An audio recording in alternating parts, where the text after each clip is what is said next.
Good evening. It is currently Wednesday, July 23rd. I'm sitting on my porch to record this, so if you're hearing background noises all around me, that's why. But I'm out here with the chickens, so I have company, which is nice.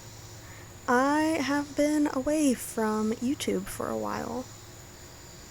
I took a really long break for various reasons. I purposefully took a break from painting for a week, and then that turned into 2 weeks, and then we went out of state for a week, and after coming back it's taken me at least a week. It's probably been more like 2 weeks now, to feel like painting again. And now my summer is almost over, so I feel like I'm running out of time.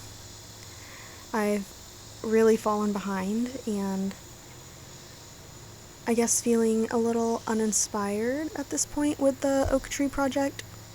So I was only focusing on this project for so long, and it's just not what I want to do at this present moment. I want to start nature journaling again, but I feel like I can't because I have oak tree work that I have to do, and that is the priority. I also decided to put the zine on hold because really the main thing I need to focus on right now is the presentation. So the zine can come after that, even if it doesn't get done until after my residency, but I have to have I almost said presidency. I have to have the presentation done for the residency. So, yes, that's the priority right now. So anyway, today I've been painting these oak galls. I love oak galls. I love the way they look. It always feels a little bit like I've found a treasure anytime I pick up a leaf and see that there's a gall on it. They're one of my favorite things to find in nature. I think that they are so interesting, and they come in so many different varieties, and I feel like there's something that is easily overlooked. If you don't know about them or don't know what they are, it's easy to miss them. I'm sure lots of people don't even know that they're there. And if you don't know, oak galls are created when tiny little wasps lay their eggs on the oak, and the tree forms this gall as a protective structure. So it's inside the gall where the wasp larva grows and is dependent on the oak, and then in turn these galls become food and even shelter for many insects and birds in the ecosystem. They don't become shelter for birds, but they might become shelter for insects, and they become food for birds in the ecosystem. And yeah, the larva grows in there until they are ready to come out, and then they make their way into the world. Some galls are specific to oaks, and I believe some galls are specific to specific species of oak, and others aren't specific to oaks at all. I've seen hackberry galls, and I've also seen galls on flowers as well. It just depends on the species of gall wasp. And apparently, galls are vital indicators of the health of oak ecosystems. So that's just a little reminder that even the tiniest of creatures, like gall wasps, have very important roles in nature and in the oak ecosystem, or any ecosystem really. I just find it so mind-blowing and amazing how intertwined every living thing is in nature. Like, who would think that something like an oak gall would be so important?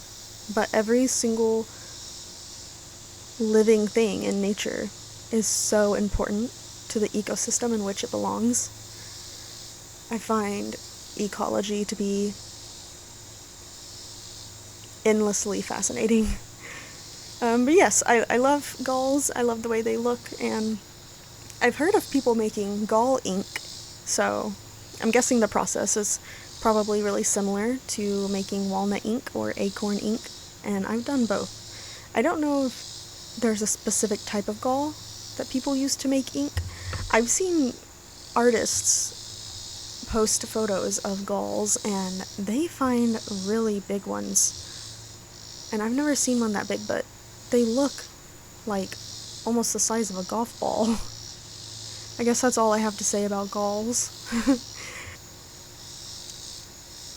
We went to a creek recently that we both really love. There's waterfalls and there's tons of moss and ferns and mushrooms. And yeah, we took a hike up the side of a mountain, and that was lovely.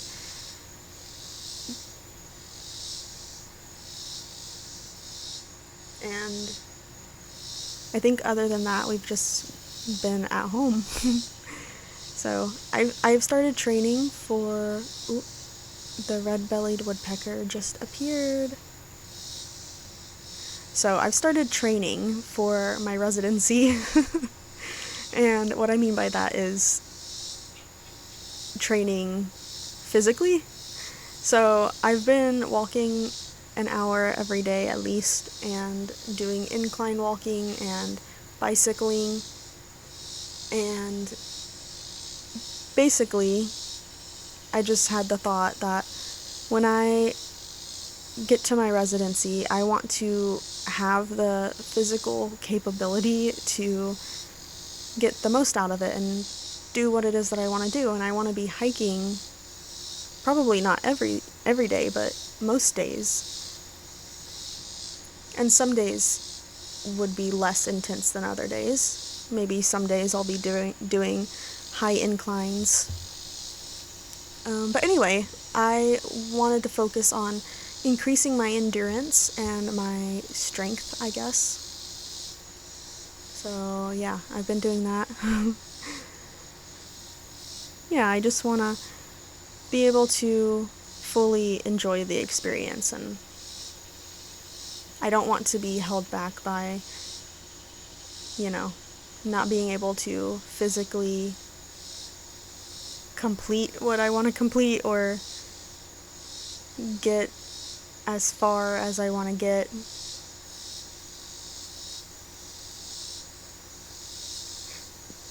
I've been working on the area around our pond. So I don't think that I've shared this in a video yet, but we have a small pond that we put in, like a man-made pond shell, basically, that we dug a hole last summer and we put it in the ground. And I've been working on getting a flower bed built around it, and I have some hostas in there, and I'm gonna move some irises. We have yellow flag irises, so I think I'm gonna move some of those and put them in the bed. I have stopped gardening, one, because it's so hot, but also I threw my back out. What was I doing? Oh, I was gardening. Yeah, I picked up a tray of soil. It wasn't heavy, I just shouldn't have moved the way that I moved, and yeah, I threw my back out, so I'm trying to heal it.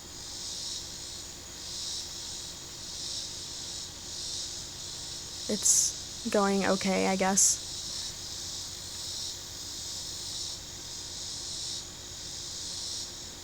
I'm just going to leave this here in case anyone has visited the Smokies, if you're in the United States or if you're in Tennessee or any of the surrounding areas.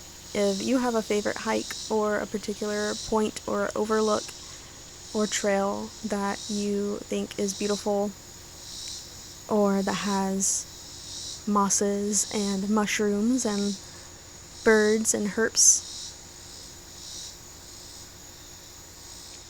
I'm really excited to find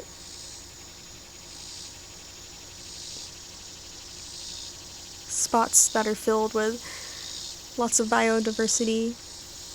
I'm just very excited to meet people and just to be surrounded by like-minded people.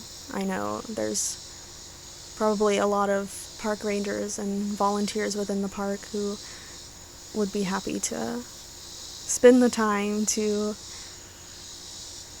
show me around and talk about nature and the park. It's really hot. I'm gonna go inside and cool off.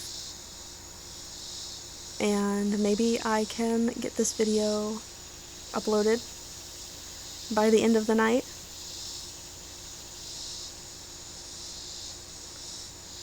So, thank you for watching. Thank you for listening. And I will hopefully see you soon. Thank you so much for watching. Goodbye.